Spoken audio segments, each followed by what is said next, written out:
সুপ্রিয় দর্শক, খবর সংযোগের বিশেষ আয়োজন বিশ্ব আলোচনায় আপনাদেরকে স্বাগত। আপনাদের সঙ্গে রয়েছি আমি আহমদ আতিক।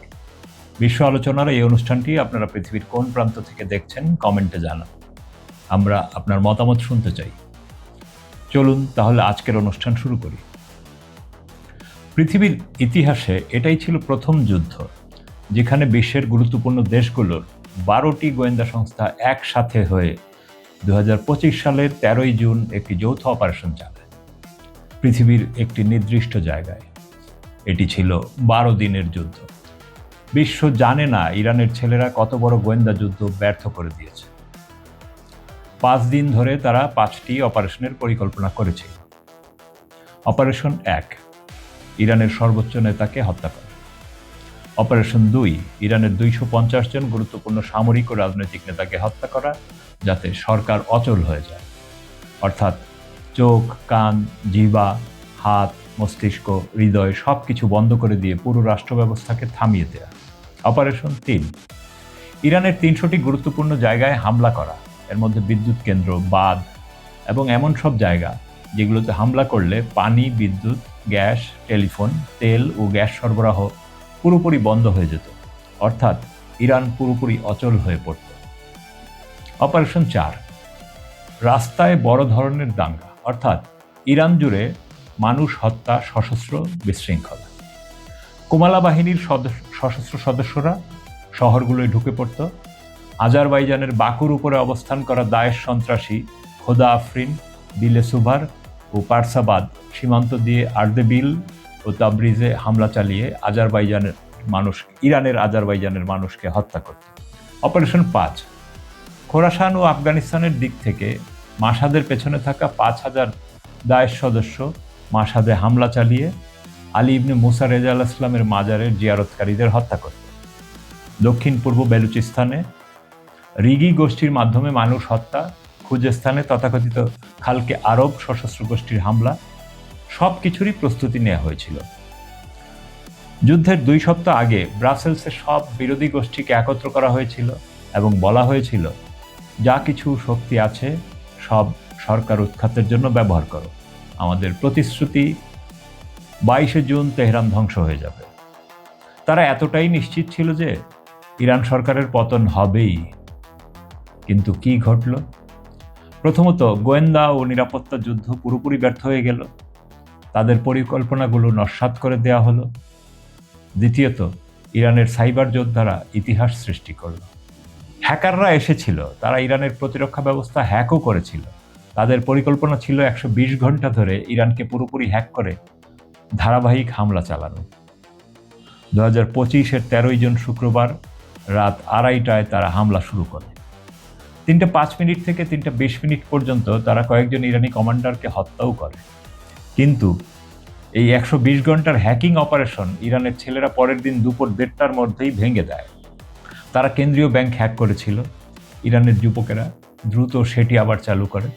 দেশব্যাপী পেট্রোল পাম্পের জ্বালানি বিতরণ ব্যবস্থা হ্যাক করা হয়েছিল, সেটি আবার সচল হয়। ইরানের নৌ পরিবহন ব্যবস্থা হ্যাক করা হয়েছিল, সেটিও উদ্ধার করে।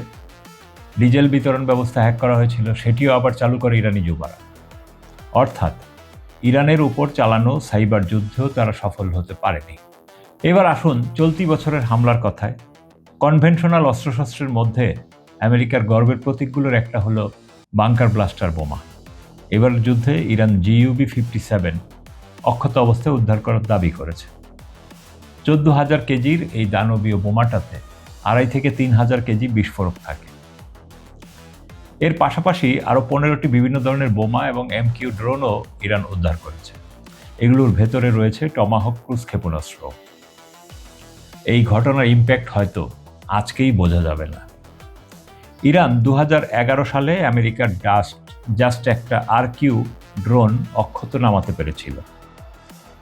সেটা আমেরিকার মিলিটারি হিস্ট্রিতে কত বড় টর্নেডো ছিল তা বুঝতে আমাদের অপেক্ষা করতে হয়েছে 2022-এ ইউক্রেন যুদ্ধ পর্যন্ত।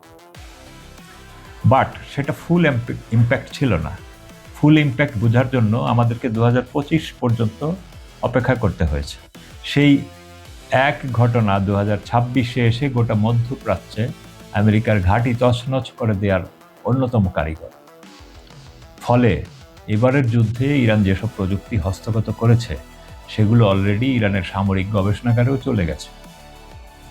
এর প্রভাব কি হবে তার দেখার জন্য হয়তো পরবর্তী কিছু সময়ের জন্য অপেক্ষা করতে হবে।